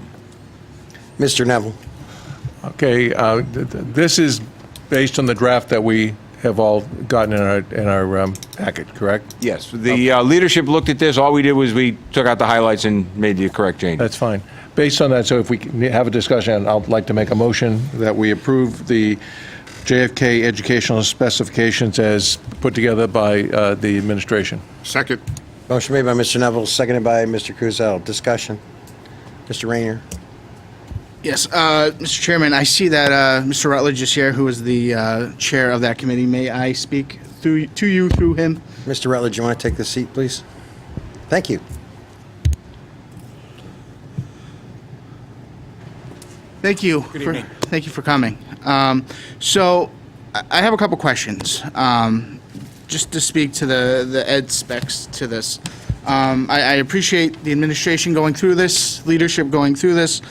Working directly with your team, did you have educators, number one, did you have educators to JFK, number two, associated with this project? Yes, when the folks from Silver Petroselli and Associates were going through and design through their research to create the design, they were working directly with program coordinators at the JFK Middle School, also through the principal, Mr. Saugrowski, and also Carmen Nucio. They were helping to work that out. So yes, we definitely got educator input from all the departments involved. And what was their input? Their input, a lot of it was was programmatic. It was to educational space and educational needs. I think those would be the three main categories. And the reason I ask this is twofold. One, I don't want someone coming into my house telling me how they want it laid out for whatever reason I want to live by. and it kind of goes back to education too. I don't want to be the bearer-all to say, oh, that's great. I want really the professionals who deal with it on a day-to-day basis to say, this is what I was asking for, this is what they're accommodating, and this is what's going to be like. So that was number one. Number two, I always get concerned when there's a company, no matter who it is, coming in and kind of upselling, saying we can offer you classroom A, but listen, classroom B, it's 200,000 square feet bigger, and we can offer A, B, and C. So to speak to that, and I'm sure, and I know I've been to a couple of meetings, I know your committee did a great job. So as the chairman of that committee, and you are 100% comfortable with the conversations you had with your committee with the specifications sent to Dr. Schumann and his staff. You guys are completely okay with this, and there was it like no turmoil, or we need bigger classrooms, or this is good for you guys? I believe it is. Actually, I can point out that our vote on the committee's vote on the final approval of the design concept, which included classroom space, programmatic space, square footage of rooms, et cetera, was actually a unanimous vote. So we did approve it in that regards. I can also say to some of your points, we've spent, I would say, the last 5 months diligently and thoughtfully going through all the information provided.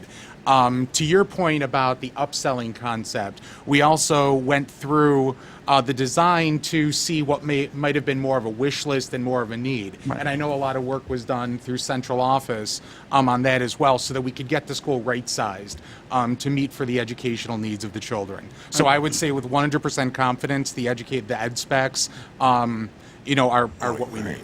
Dr. Schumann, the ed specs, that's our ed specs, correct? Well, these are what the new facility is going to offer in each of the program areas, and whether it will meet our needs from a curriculum standpoint. Okay, so that we're clear, our portion of this is to focus on, will this facility fit into our educational program, correct? Correct. All right, so I think the questions you're asking are more on the facility side of the fence and how we got to that facility. And where our concern right now is, will our educational program fit into that building? And I think it's a little fuzzy area here, and I want to be very clear that this is what we're talking about is that we believe that our educational program will fit in that building, and that's all we're doing. Right. So I want to be very specific about that. Mr. Grady. I got a quick question. This report or survey, whatever, did this cost us anything to do that? To come up with that report? Of course, yeah. The architect. How much? I don't know how the funding of the pre-referendum committee went for, but the pre-referendum committee has been funded, and all the work from the committee is being funded from the town council. Are you referring to the work done just on the ed specs? Specification. I'm asking for that report. I mean, I don't have an exact breakdown of that specific portion of it. I do know a bit as to what everything costs, but I don't know what specifically generating that ed spec cost. Oh, okay. I just wanted to thank Mr. Rutledge for his time. So my questions were all set, so thank you. Again, you're certified. You guys have gone through this. You said this works. We've been through it, yes, over and over. Okay. Any other questions? No. Any other discussion? Sense roll call, please. Mrs. Ungary? Yes. Mr. Krizel? Yes. Mrs. LeBlanc? Yes. Mr. Neville? Yes. Mr. Grady? Abstain. Mr. Renier? Yes. Mrs. Riley? Yes. Chairman Serard? Yes. Motion passes. Very good. Item 11E. Mr. Chairman? Yes, sir. If I may make one additional comment, if that's okay? Please be brief. Okay. Given the deadline to submit for the reimbursement application, the need for Mr. Giuliano to get the approval of these minutes, respectfully, I would ask if it may be considered to have a special meeting early next week to approve. It's already in the work, Mr. Rudin. Right. Mr. Chairman, I've contacted Mr. Giuliano 3 times. The 27th is fine with him. All right, very good. Item 11E, we have a need for executive session, correct? So that would be postponed? Yes, we do. That would be postponed. Board committee reports, building committee. I guess I'll start. Yeah. Well, yeah, on time and under budget is always the motto of my. Give him the good news. But I have better news. Dun, dun, You'll dun. like this. Just finding out yesterday that we got approved for the stoplight. The DOT has approved our stoplight pending. I knew you'd like that. It's a miracle. Pending, pending town council approval. It has to go through the town council still. But I'd like to thank our state reps, Representative Hall and Representative Stokes. They had meetings with the, I think it's Ostra, or they change the name all the time. Commissioner. No, but they had a meeting with Ostra first, who told them no. So they insisted, no, I want to go above you. Who's above you? Well, you don't want to go to them. She said, no, I want to go above you. So she went to the commissioner, and even before they even had a meeting with the commissioner already said, we'll give you the stoplight. So kudos to those folks for getting the work done, because we were told it can't be done, and they worked hard and they got it done. Tell everyone exactly what stoplight you're talking about, because It's the stoplight in front of Enfield High School on Route 5, where the driveway to Enfield High School. So and it's also being fast-tracked, which that's something we did with the original, because they wanted to take 4 years to put the stoplight up. And the representative said, no, that's not good enough. What can we do? So there's a fast track to that, which I'm aware of fast tracking, because I worked on the fast track to begin with back years ago. So kudos to that. And like I said, that's breaking news. So that's awesome. And we have a meeting on Thursday, which they were going to say it on Thursday, so I stole their thunder. Good for you, Mr. Cruzel. Anything else? That's it. Anything else from the building committee? Okay, curriculum committee. We're meeting next Wednesday, I believe, just to talk about Power School. So Very good. Wrapped up most of the stuff. We had all of our books and stuff they're already on order, so we took care of all that thanks to the change on the rules here. So I think we're in good shape here. Anything else? Facilities, I think the last one. Fine, we'll get to facilities in a minute. Finance? Finance will be meeting when we set a meeting, but we're due for one this month, but nothing at this point. Leadership committee met to discuss the ed specs. We were all in agreement that with the superintendent that yes, it fit the profile, and agreed to present it to the board. Thank you guys for supporting it, by the way. Policy committee. Our June 1st meeting was canceled, but if I can ask Mr. Grady and Mr. Cruzel to meet briefly afterwards to go over some dates for this month, and then we can set a time. I'd appreciate that. Thank you. Thank you, Mr. Rayner. Facilities. We met last Thursday. Get confused. There's a meeting every week here, or several meetings every week. I think what we reviewed a bunch of things. We've been working on the envelope of the school first, and we came up with a number of ideas that, and Donna produced a spreadsheet that prioritized those ideas.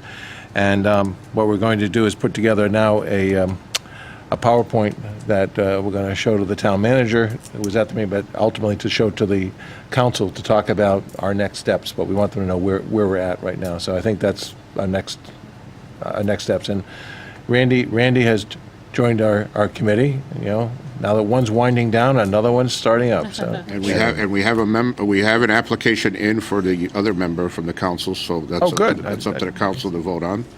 I can't say any names at this point. Oh, that's fine. That's good. Any other committee? Any other committees? Going once, going twice? None.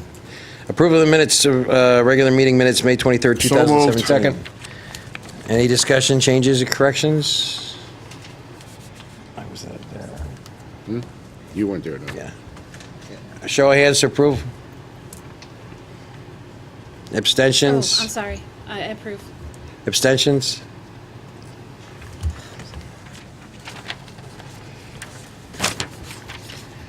Audience? Approval of accounts and payroll, are there any? None. Correspondence and communications? Nothing. Audiences? Sarah McFarlane. Again, please state your name and address for the record. Please refrain from personalities and try to keep your comments under and below 3 minutes. My name is Sarah McFarlane. Is this on? I don't know. Is the red light on? Yeah, you're okay, on. it's on. Sarah McFarlane, 10 Roosevelt Boulevard, Enfield. I'll be quick, and I'd like to thank you all. I've never been to a Board of Ed meeting before. I didn't know all that you guys do, and I'm sorry to bring negativity to it. My son is at Henry Barnard, and I don't know if this is the right place to address this, but I've been ignored for 2 months, so I don't know where else to go. The Department of Ed told me to come and see if there was anything, just to share it, just to put it out there that this is a problem and it's being ignored. My son has been in Henry Barnard. He's been punched multiple times, same kid. The kid laughs at him, calls him names. I've reached out to the teacher. I've reached out to the principal. At one point, the principal was calling me every day. Your son's not sitting still. This is happening, that's happening. And I'm thinking to myself, I don't know what you want me to do. I'm at work. So I talked to him. I met with him. I met with the teacher. I was very flexible with my schedule. I came in middle of the day. I did my best to work with them as much as I possibly could. It didn't stop. There's no communication from the school. I looked online at the parent survey and actually laughed because I was like, I could answer every single question. No. And I was like, is there like an absolutely not section? Because it's horrible. My son is 5. He's in kindergarten. He hates school. He comes home daily, tells me he doesn't feel safe. I can't get a note from the teacher, nothing. I've reached out to the deputy superintendent, not supposed to say his name, but the first week of April, he got back to me May 10th. I spoke with him in depth. I told him everything that was going on. It's now June 13th, is it? I still haven't heard anything back. I understand that there are bigger issues, and I understand that my son is one person. But I will continue to advocate for him if I have to come to every single Board of Ed meeting or if I have to send multiple emails 100 times a day, I will do it. So I'm not asking for it to be solved right now. It just seems like all I'm asking for is communication. When I talked to the Department of Ed, they told me, you can file something about bullying. But I told her I'm not interested in the little boy that's punching him to get in trouble. From what I've heard, he has a lot going on at home, his mom, different issues, so that's not my goal. All I want is to hear from the school what's happening to my son when he's at school. If it's something little, like he's not listening, they were calling me every day for that. And, he's 5. He has a lot of energy. I understand he's not sitting still on the carpet, and I'm so sorry, and I wish that I could make him sit still on the carpet. But when he's punched, hit, anything, it's mostly the same boy, but it's been multiple times. This kid is going to school. He's talking about murder. He told my son about Bloody Mary, that she has an axe in the front of her head and that she's going to pull it out and chop his head off. I could go on with the stuff that I'm hearing from my son coming home thinking, oh my gosh, these kids are 5. So it's just incredibly upsetting. And the fact that no one will get back to me, I have spent hours on the phone calling people, talking to different people. Well, who do I need to call? Is this the person I need to call? I call this person. Nope, sorry, we're not the person, but maybe try this person. So, the time I have spent when all I'm asking for is jot it down on a piece of paper. Hey, Sarah, just wanted to let you know your son was punched today. We're dealing with it. My son thinks, nothing is happening, so then he's starting to hit other kids. He was never violent, never had a problem, and now all of a sudden he's punching other kids, he's pushing them in line, and he comes home and he says, Mama, if I don't punch them, they'll punch me. So I would just ask, honestly, I just want someone to get back to me. Just care enough about this one little boy who, he wants to go to school, he wants to do well, but this is what's happening every day. So I would just ask that someone would get back to me sometime. I know the school year is almost over, and I don't mean to be difficult, but I will continue to fight for my son. Thank you. Dr. Schumann, could you look into it, please? Thank you. Lori Bosco.